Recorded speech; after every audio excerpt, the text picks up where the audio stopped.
Shifting focus to the state of Haryana, now former Wrestling Federation of India's president Brij Bhushan Sharan Singh has criticized Congress leaders as well as wrestlers Vinesh Fogart and Bajrang Punia, calling them quote-unquote Khalnayaks and claiming that they are the villains of Haryana, particularly for all the athletes. This comes after Bhushan claimed that the 2023 wrestler star was politically scripted by the Congress party and that Vinesh Fogart and Bajrang Punia joining Congress proves his point and his claim. Congress, on the other hand, has dismissed Bhushan's allegations and even hit out at the BJP for backing him. Meanwhile, Vinesh Fogart is now gearing up to kick off her poll campaigning and is expected to visit Julna today, the seat where she will be contesting from. एक दिन में कोई भी खिलाड़ी 2 weight category में trial नहीं दे सकता।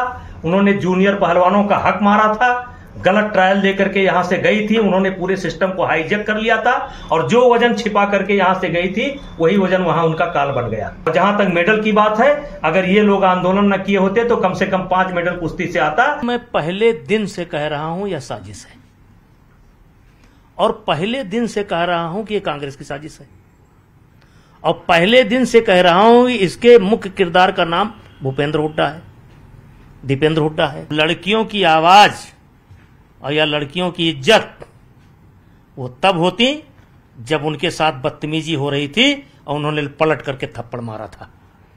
वो कैसी पहलवान है कि उनके साथ बदतमीजी हो रही है? वो खलनायक है,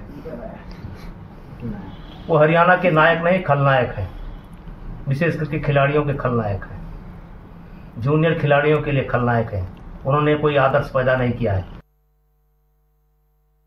आपने एक नई पारी की शुरुआत की और कांग्रेस पार्टी ने किसान कांग्रेस में आपको एक बहुत बड़ी जिम्मेदारी दी है, कैसे देखते हैं इस जिम्मेदारी को? बाकी सवालों पे बाद में बात करेंगे। सबसे पहले तो धन्यवाद और बिल्कुल जितने भी मुझे जो जिम्मेदारी दी है मैं पूरी हमारी कांग्रेस पार्टी का और हमारे नेता राहुल गांधी जी का धन्यवाद करता हूं और मैं अपनी तरफ से पूरी मेहनत करूँगा कि भाई मैं अपने किसान भाइयों की, क्योंकि हम पहले भी आवाज़ उठाते थे, अब मेरे ऊपर और ज़्यादा जिम्मेवारी होगी, तो मैं कोशिश करूंगा सबको साथ लेके चले और मजबूती के साथ किसान भाइयों की आवाज़ हम उठाएं और उनको जो उनका हक है, क्योंकि मैं खुद किसान परिवार से हूं, जो उनका हक है उसको दिलाने में उनके साथ मजबूती के साथ खड़े रहें। विनेश फोगाट, साक्षी मलिक, आप लोग लगातार साथ में रहे हैं।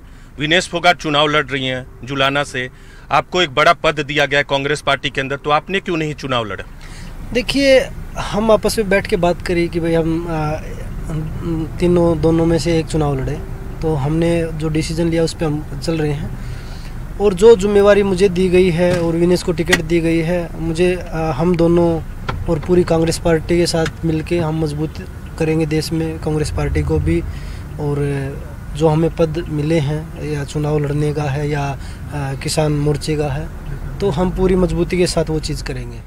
बजरंग जी, आप राजनीति में आए हैं, पहले भी आप पर लगातार हमला होता रहा है, भारतीय जनता पार्टी के नेताओं ने कटाक्ष किया है। अब ब्रिज भूषण सिंह ने, जिनके खिलाफ आप लोग की लड़ाई थी, वो उन्होंने हमारे चैनल से बात भी किया और मीडिया में भी कहा है कि ये पूरी साजिश थी आपकी, हुड्डा परिवार की, भूपेंद्र सिंह हुड्डा, दीपेंद्र हुड्डा, राहुल गांधी और कांग्रेस की। इन आरोपों को आप कैसे देखते हैं, किस तरह से खारिज करेंगे जब आप कांग्रेस में शामिल हो गए हैं? देखिए, उनका काम तो स्टार्टिंग से ही था। जब हम प्रोटेस्ट पे बैठे तब हम किसी पार्टी से नहीं जुड़े थे। जब हम जनवरी में, पिछले साल जनवरी में 18 तारीख को हम बैठे थे, उस समय जब हमारे प्रोटेस्ट पे जो पार्टी आ रही थी, मैंने खुद उनको ये बोला था कि हम राजनीति नहीं कर रहे, आप प्लीज़ मंच पे ना आइए। हमारा मकसद सिर्फ एक था कि भाई हम एक आदमी के खिलाफ लड़ रहे, ना कि हम बीजेपी के खिलाफ। लेकिन जो हमारे साथ जो घटनाएँ घटी, उधर से हमें आश्वासन मिला, ऊपर बीजेपी जो बड़े बड़े मिनिस्टर थे उनसे, उसके बाद कुछ नहीं हुआ, हम दोबारा बैठे अप्रैल में। उस समय हमने सबको वेलकम किया जी जी। तो हम 3 महीने 4 महीने जब तो हमने किसी को नहीं चढ़ने दिया जी। और जब हम दोबारा बैठे तो हमने जो बीजेपी के सांसद महिलाएं थी सबको लेटर लिखा हमने कि आप आइए और अपनी बेटियों का, अपनी बहनों का साथ दीजिए। जिस विनीता फोगाट को विश्व में आज सम्मान मिल रहा है, जिसके साथ घोर अन्याय हुआ है, स्वयं प्रधानमंत्री जी ने उस पर खेद व्यक्त किया है 100 ग्राम को लेकर। ये रेसलिंग फेडरेशन के अध्यक्ष जो हैं इस तरह के बयान अगर देते हैं तो मैं उसकी घोर निंदा करता हूं।